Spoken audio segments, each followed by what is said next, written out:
this journey of 40 years, still I was learning from the first day of this film. ஏன்னா 37 வருஷத்துக்கு முன்னால நான் மணி sir, Kamal sir இயக்குனதை நான் பார்த்துருக்கேன். 37 வருஷங்கள் கழிச்சு அவங்க ரெண்டு பேரும் கண்ணுக்கு கண், they don't talk, they just communicate with the eyes. அவ்வளோ ஒரு ஒரு ஒரு டெலிபத்திக் கம்யூனிகேஷன். அவங்க, நான், அசோக் செல்வன், சிம்பு ஒரு சீன் பண்ணோம். படத்துல வந்து ரொம்ப முக்கியமான சீனு. மணி சார் வந்து ஃபர்ஸ்ட் அவர் டிசைன் பண்ண மாதிரி அந்த காட்சியை வச்சாரு. அப்புறம் கமல் சார், சிம்பு,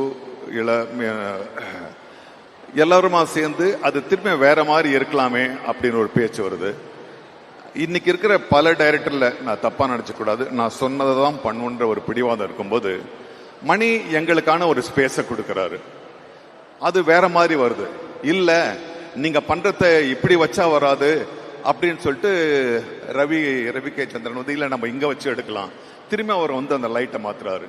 அப்படின்னு ஒரு 10 தடவை மிகைப்படுத்த ஒரு 5-6 தடவை நம்ம அந்த சீனை திருப்பி பண்ணோம்.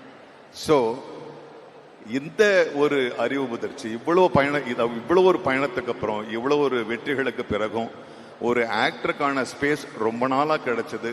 திரும்பியும் நாயகன் மாதிரி எனக்கு இந்த படத்துல தான். Thank you for that.